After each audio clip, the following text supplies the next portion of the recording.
Good morning, everyone. As you can see, as you can plainly see, we're in a Parker mood today.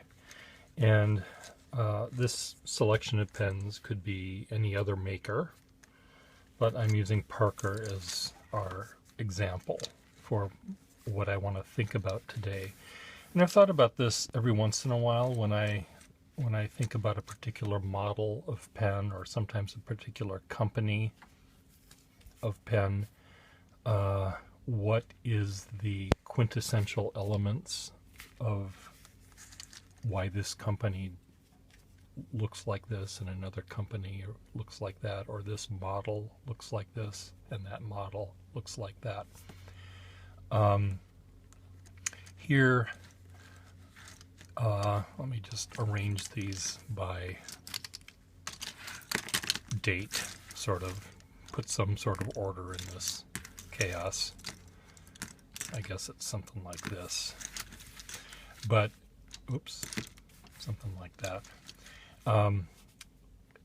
What I'm interested in is imagining such a thing as a pen museum. Now, a pen museum, if it had all the money in the world and all the space in the world, not that you'd need a lot of space, if every pen that was ever made was put in one building, it might fill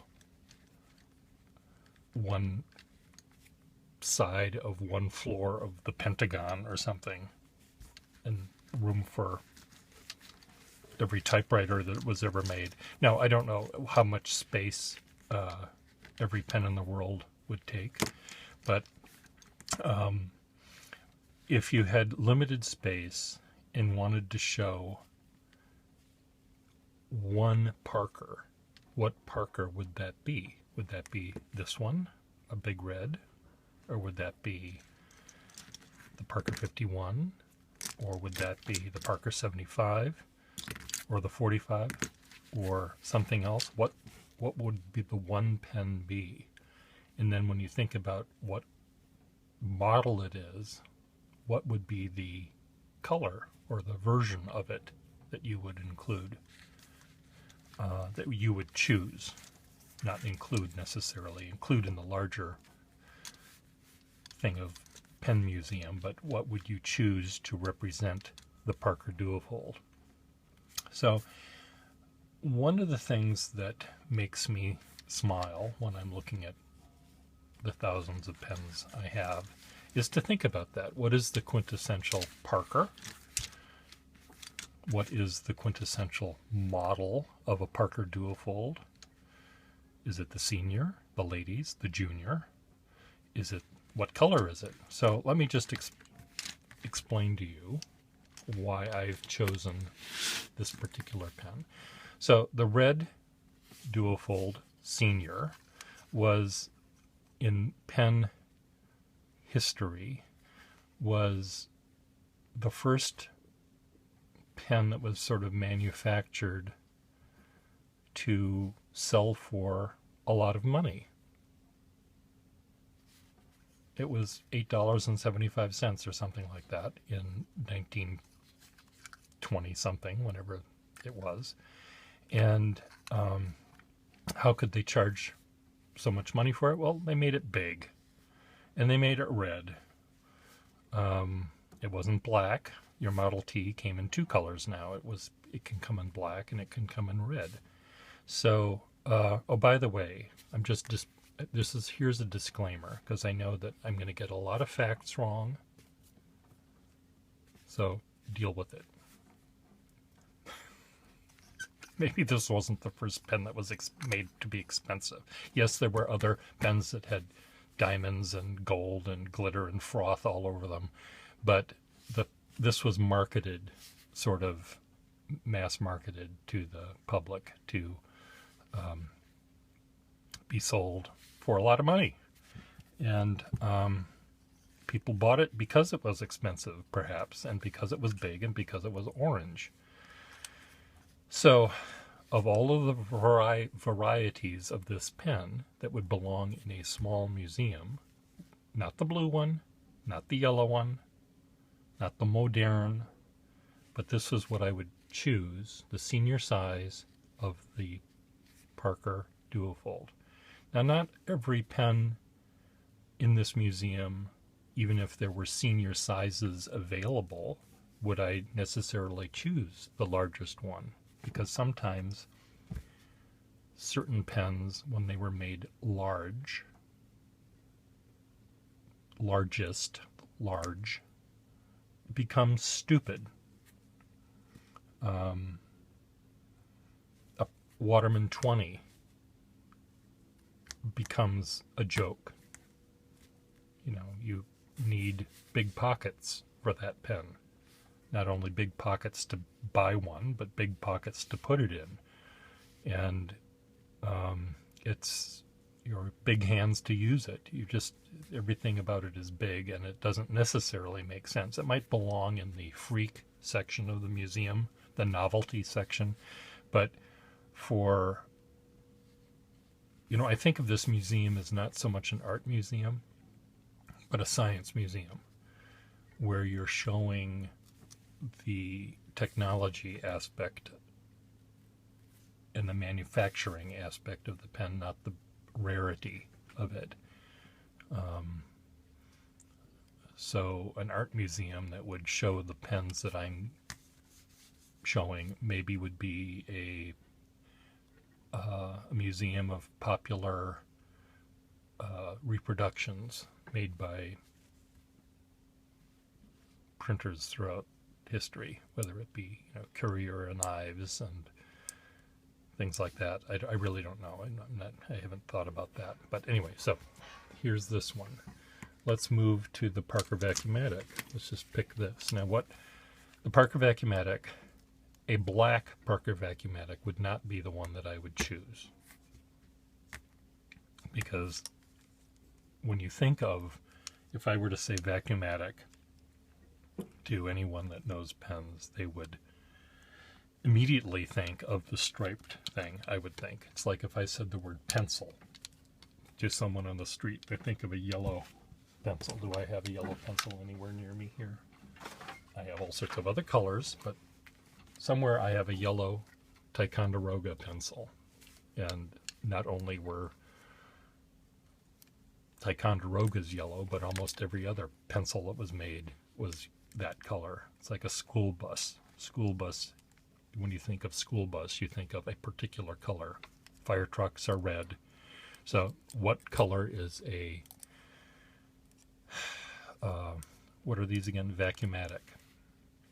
Well, while you're thinking about that, also think about the model. Do I show the first one, the vacuum filler, or do I show a subsequent one? Like, in evolution of what humans became, do I show the first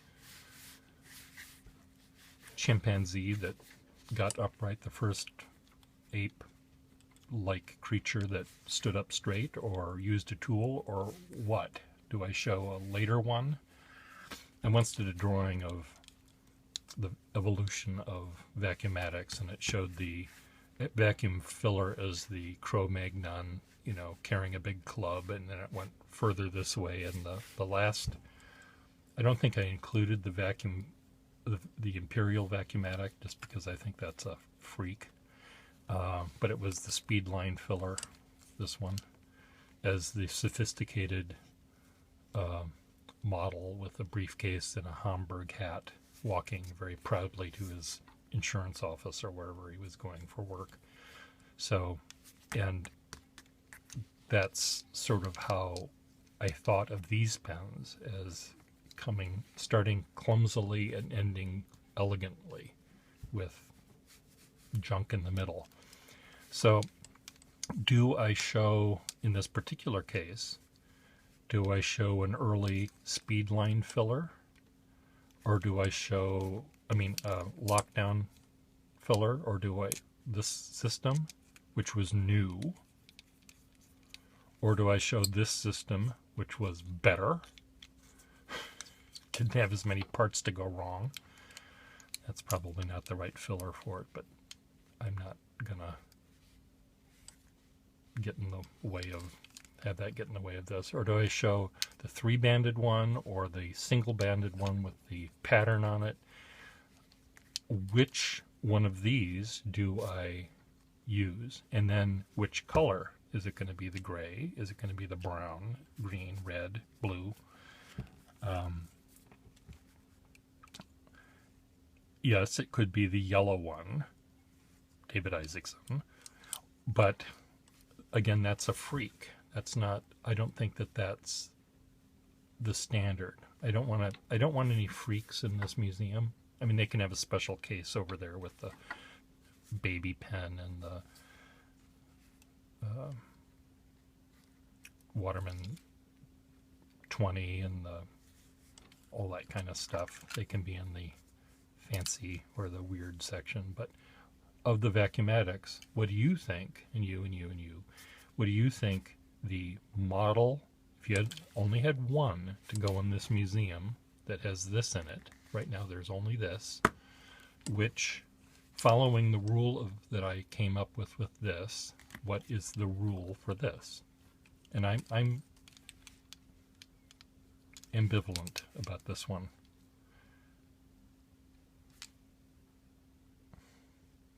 I think, therefore I don't know what I would do. I really honestly don't know. Maybe you'll convince me. When you write down your answer, say why. Say it has to be the brown stripe because it's the beautiful color, blah, blah, blah, whatever those blahs are, type them out. Later on, we had the Parker 51. Now, I just grabbed gray 51s because in my mind, the 151 that would be in this museum would be a gray one. Now, why do I say gray? I'm not exactly sure, except that because the pen was so modern and so sleek and it came out during World War II, Battleship Gray, Dove Gray, whatever they called this gray, somehow makes sense to me, where the brown and the cedar blue and the brown, they make less sense to me. This makes sense. Luster alloy cap, gray barrel. Now, let's pretend that we've decided on that. Do we want the fancy first year aluminum ended one? I don't think so. This is some hangover from this thing. And I think that this adds, as much as I love them, it adds a decoration that sort of contradicts the simplicity of the beauty of the pen. I also would choose, rather than the vacuumatic filler, which was used in this pen, I'd pick the aerometric filler, even though I find it kind of simple and in a way not very elegant. I still would pick that one for this particular pen. I would pick a luster alloy cap. I would pick the more modern, less decorative, no blue diamond, no gold nib, and it would be a gray luster alloy cap. I think I would keep the gold nibbed version rather than the 51 special. Though in a way the 51 special, because it was made with a steel nib, you didn't need a gold nib really for this particular pen. But I think I would stick with the gold. So gray 51. Now, I know that many of you would think that that was a really bad choice and you would prefer something else. But yes, I can hear you typing, gray is so boring though. Luster alloy is really boring though. But listen to what the words that come out of my mouth and why I chose this. The shape of this pen is so no-nonsensy and so basic that the color adds nothing and contradicts, in a sense, that basicness. Now, what about basic black? Black would be fine. There's something about the gray, though, that, again, I had mentioned earlier, reminds me of the 50s. I don't know why, but it does. Okay, 61. Now, I tried to find a 61 that was... I didn't have that many that I was able to put my hands on right now, so I chose this one. And this is the solid, the gold fill cap and barrel. And would it be, what color would it be? The turquoise one with the rainbow cap? Would it be the all metal one like this? Would it be the flighter? I don't have an opinion on this pen either. There's something about the turquoise with the rainbow cap that makes me think of the era that these were made in. So I like that idea rather than this one, or rather than a plain one. I sort of like the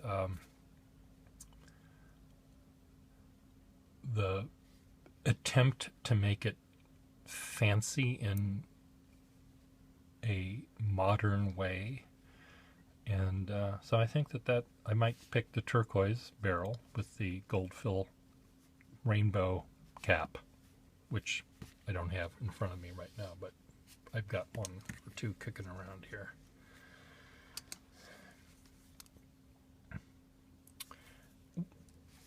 Okay, this pen, the Parker 75, it has to be this one.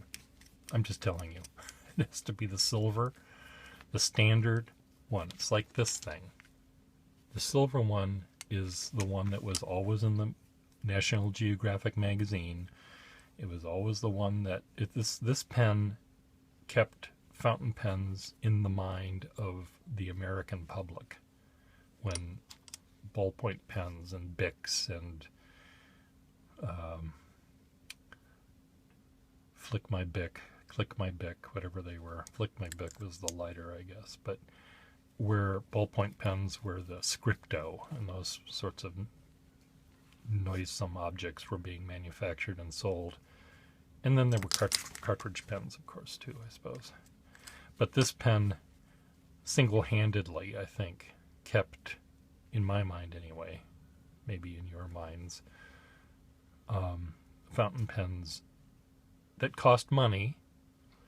I think they were $9.95 or $12.95 or something.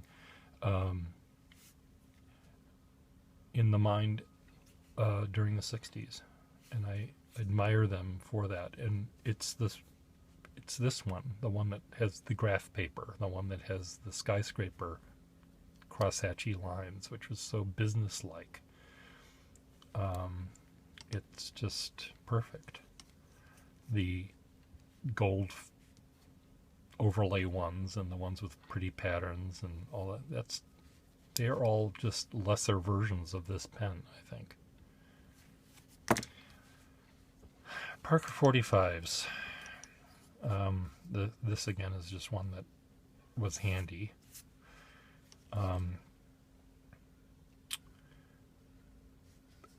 I don't have the love affair with this pen that many of you do.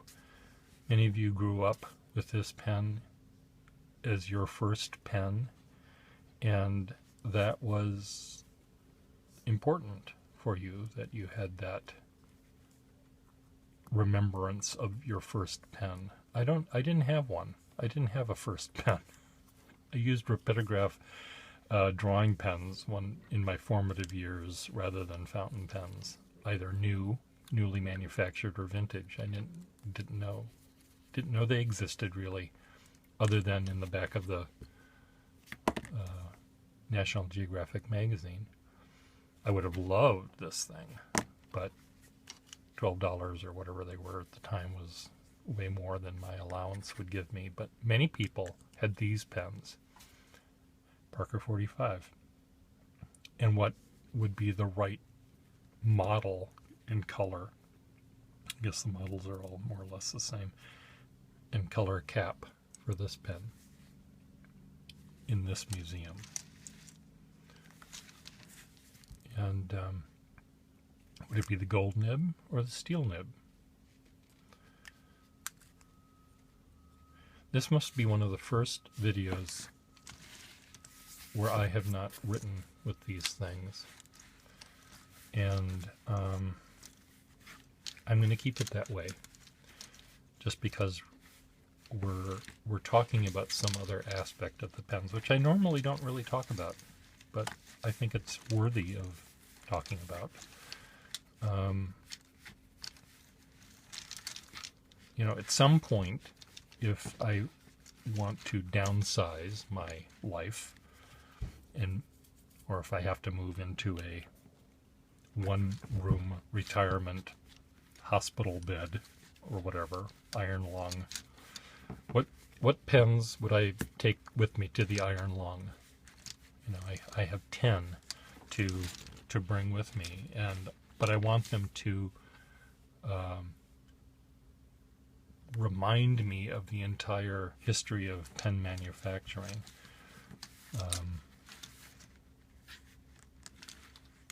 Well, I don't know if I could pick 10 to do that, but it's an interesting little